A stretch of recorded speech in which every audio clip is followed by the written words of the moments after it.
Hello, welcome to Facilitating on Purpose. I'm your host, Beth Cougler Blom. Thanks for choosing to spend some time with me today. This is a solo episode with just me, and I'm happy to say it is the last one of season 3. Not that I ever really say much about seasons, but in my own mind, yes, this has been going on for 3 seasons now. And if you've been listening for a while, or even if you've just joined me for this episode today for the first time, thanks again for listening and choosing to spend your podcast listening time with me. I listen to a bunch of other podcasts as well. I'm a fan. Maybe you are too.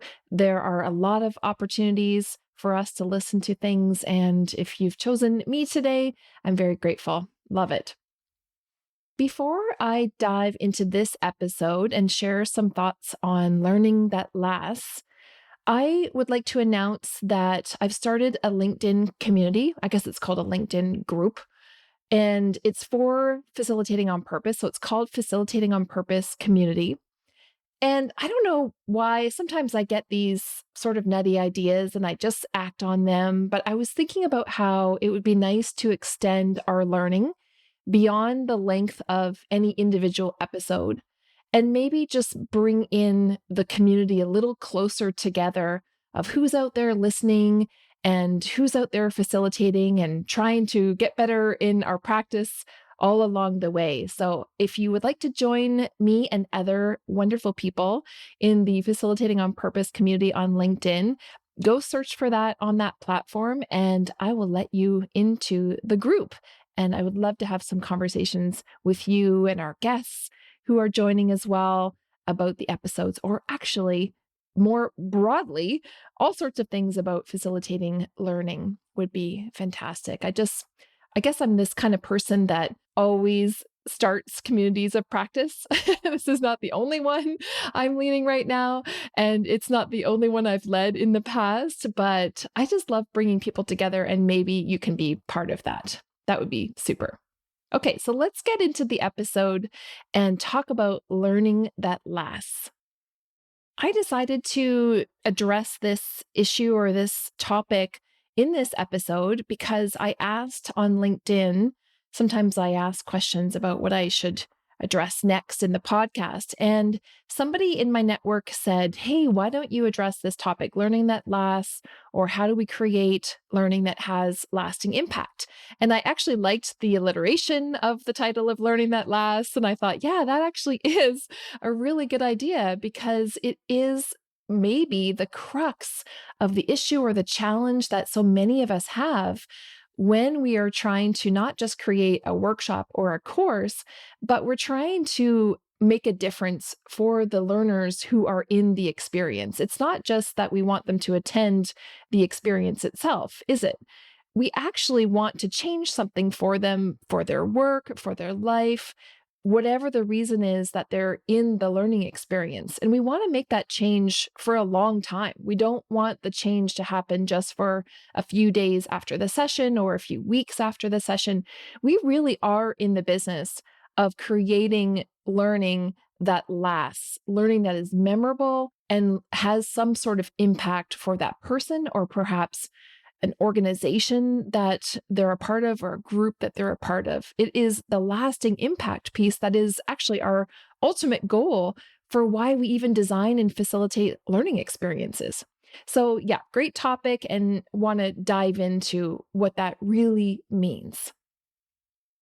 So what does lasting impact actually look like? Well, I know so many of us know this already, but I think we just have to keep saying it again and again. We are in the business of behavior change.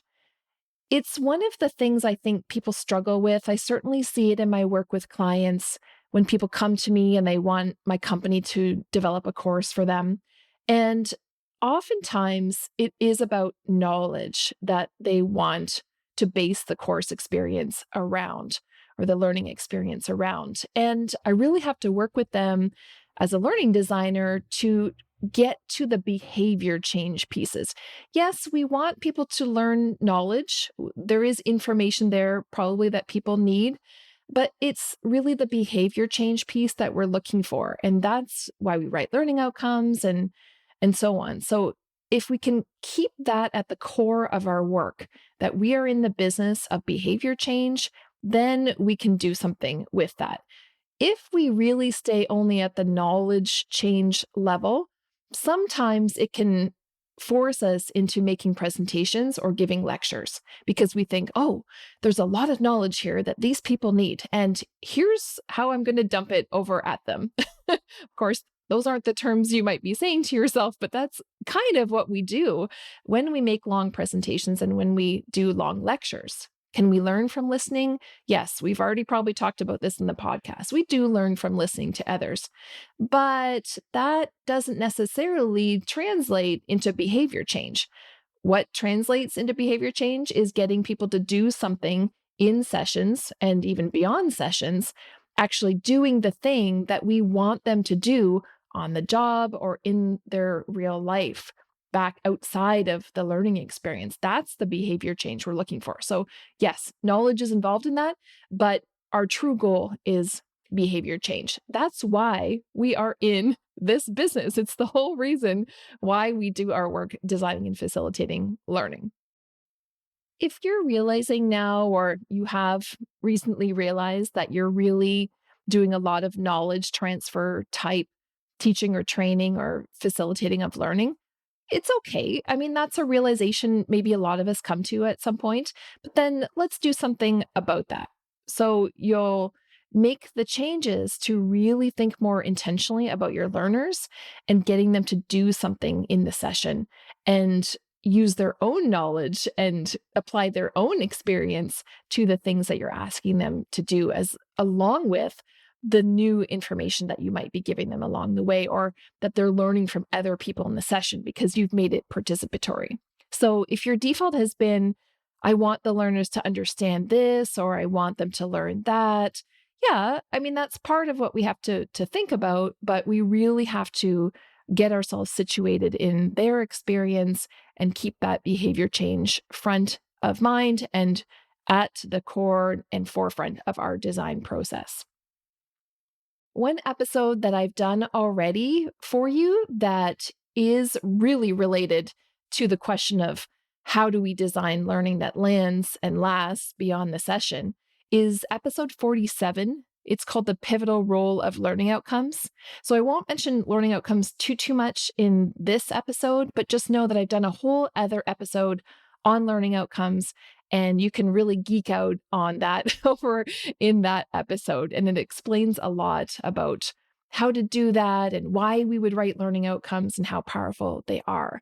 But I'll just say again that when we get really effective at writing measurable, observable learning outcomes, that really does help us create learning experiences that do land and last beyond the session, because it forces us to put activities into our session that are directly aligned with learning outcomes. And when people are doing activities and when they're actively learning, that increases the chance that they will have learning that persists and retains for them beyond the length of the session. So learning outcomes just so pivotal in our design process. And it actually helps us be a better facilitator as well. The reason why I called my book Design to Engage is that if we can solve some of these problems or challenges in the design stage, it makes our sessions so much easier to facilitate and actually so much more fun to facilitate as well. It's really a lot more fun to facilitate activities with groups and then have debriefs and discussions afterward and kind of encapsulate all of that learning in those debriefs after the activities than it is to just spend long periods of time dumping content at people in more of the presentation lecture mode. This means that we always have to keep remembering to design so that learners do something. We don't just want them to listen, to read, or to watch something. That's okay here and there, but they actually have to do something active in the sessions. And that's what's going to contribute to learning that lasts. So this is the hardest change that people have to make. I hope you're getting that. You're not alone if this has been a struggle for you. I think because so many of us grew up being on the receiving end of presentations and lectures, we really think sometimes that's the only way to teach or to learn. And that's not true. We actually learn so much better in active learning, participatory experiences, but we just haven't seen sometimes a lot of good examples of that. And hey, learning designers or instructional designers such as myself, we can help you with that. So this is our business. We've been trained in how to create great learning experiences. And if you're a subject matter expert and you've been trained in your field, maybe it would be a great idea to seek out someone such as myself or other learning designers out there who have been trained in education and trained in effective learning principles and practices, and develop a partnership together. That's the thing that I love almost most about my work, is partnering with subject matter experts, because they know their subject, but they aren't really sure how to create a session that does contribute to that behavior change in their learners. I know how to do that, but I don't know their subject. So we do form a partnership, and that makes so much more effective of an experience for the learners in the end. So seek out support and help if you want to make a better experience like that. That would be such a great idea.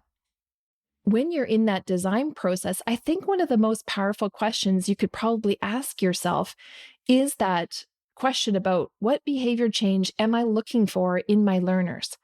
Often people start with a question such as, how do I engage people in my sessions?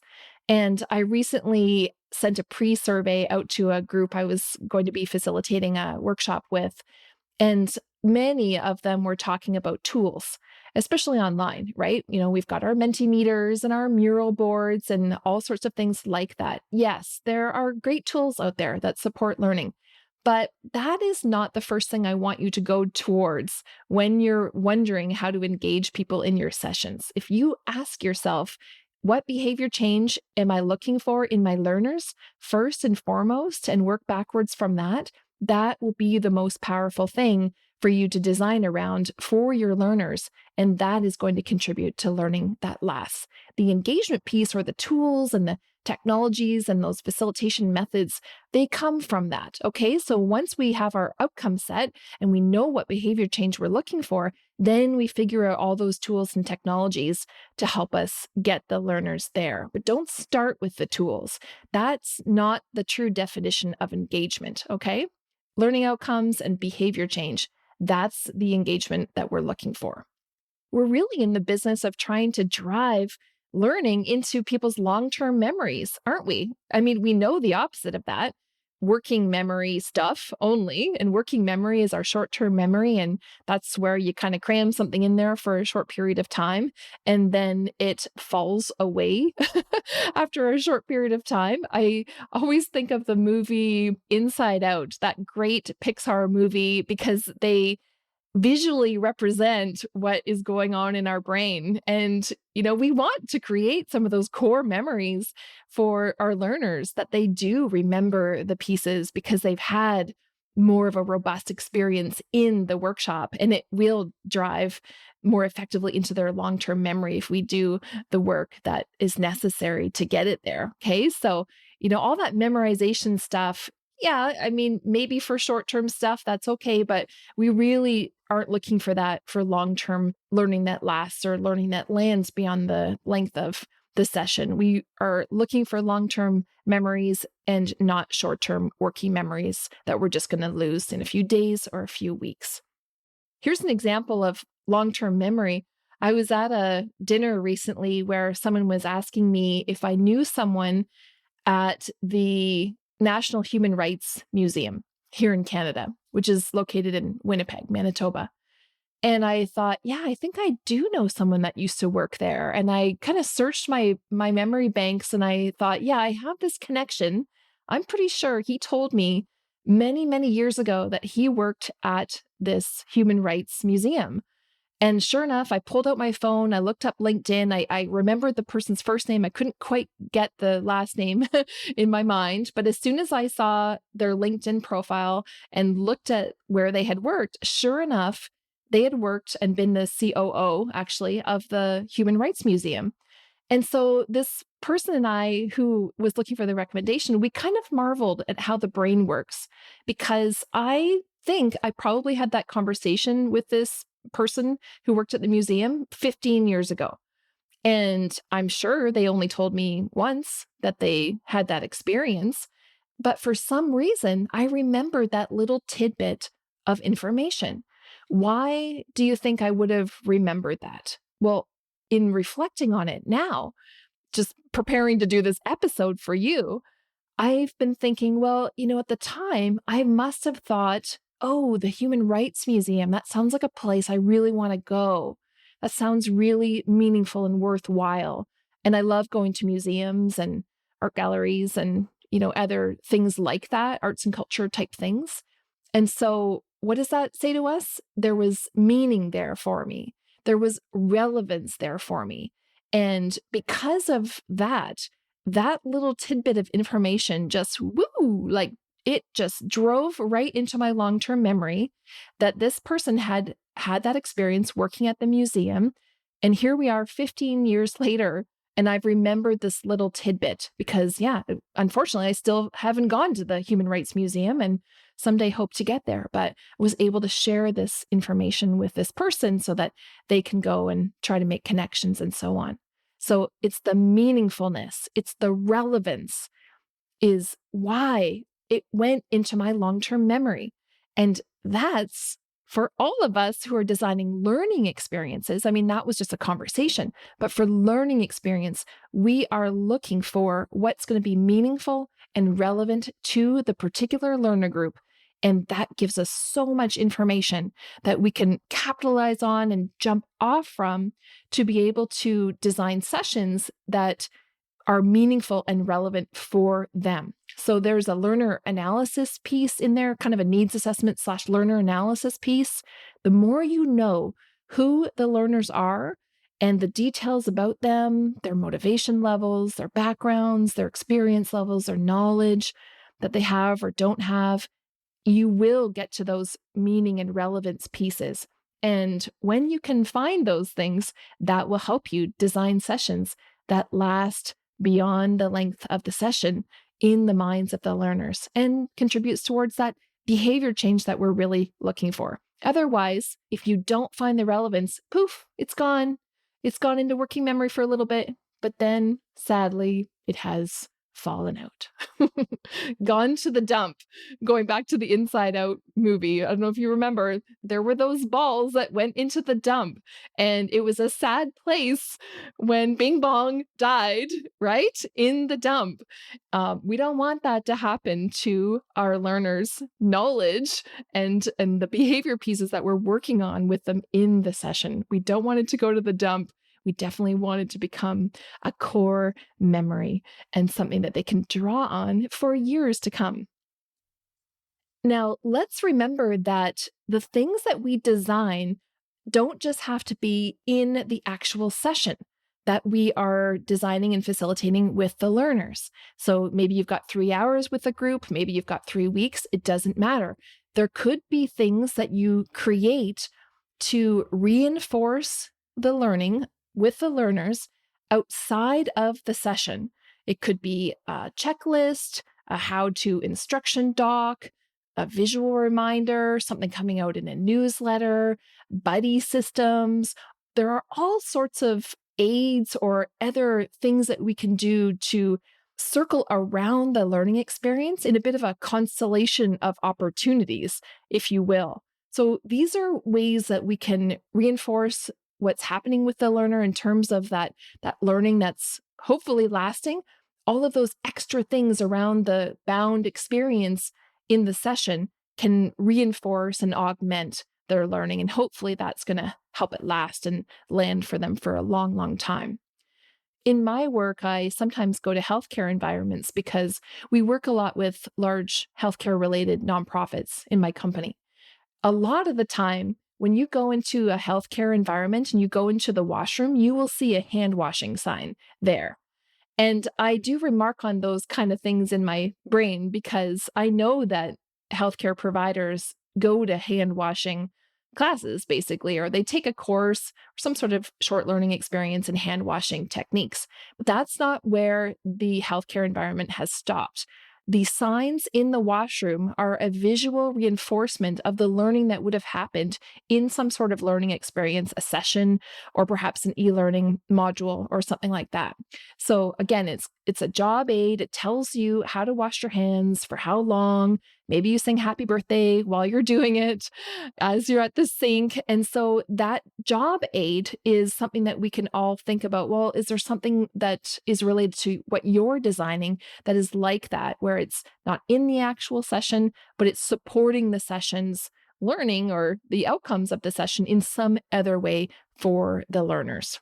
So again, just think of the constellation of opportunities that you have before, during, and after a session. And if you can coordinate all those things together for reinforcement of the learning, that's going to contribute to learning that lasts.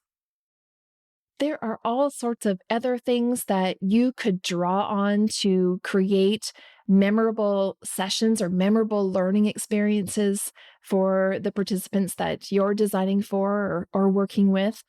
If I think back to some of the things that have landed for me and I'm still impacted by, I guess, so many years later, one of them was because our group bonded so well together as participants that we bought a cookbook. It was at the Hollyhock Retreat Center here on Vancouver Island. We all went to this transformational speaking course with Gail Larsen at the time at Hollyhock. And I mean, not only is Hollyhock a wonderful, special place to spend a few days going to a workshop there, but the way that Gail facilitated the experience brought us closely together. We spent a lot of time working with each other in small group and pairs experiences. And we had time off in the afternoon to go to the hot tub or go for walks in the forest and come back together that evening and have more class time with each other. We went for dinner and breakfast and lunch together.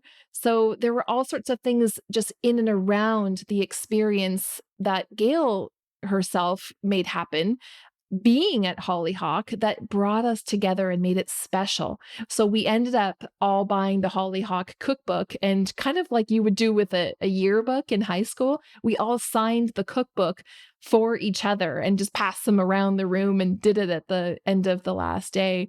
And I still have that cookbook. And interestingly enough, that cookbook acts as not only a visual reminder that I was at Hollyhock and I had this special transformational speaking experience.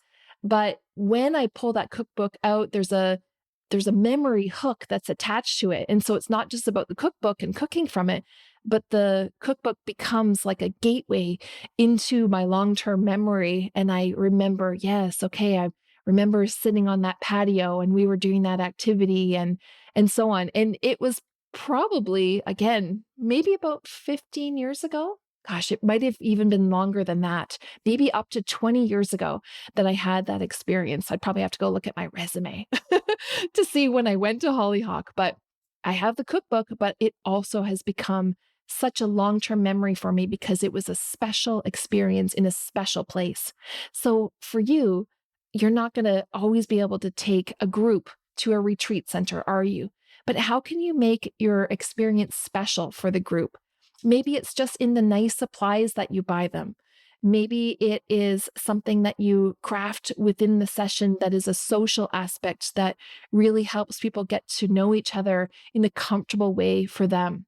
So think about the things that you can do in the environment, with the tools, with the materials, with the activities that will make a special, memorable experience for the people. Something that you would really want to go to yourself and you would want to have that experience with you for the rest of your life. I want you to do that for your learners and see what that can be for you and for them. Use your creativity, use your imagination, use arts, use music, use poetry, whatever you have at your disposal. Use that to create a special experience for your learners, and that will contribute to it being a lasting and memorable experience for them as well.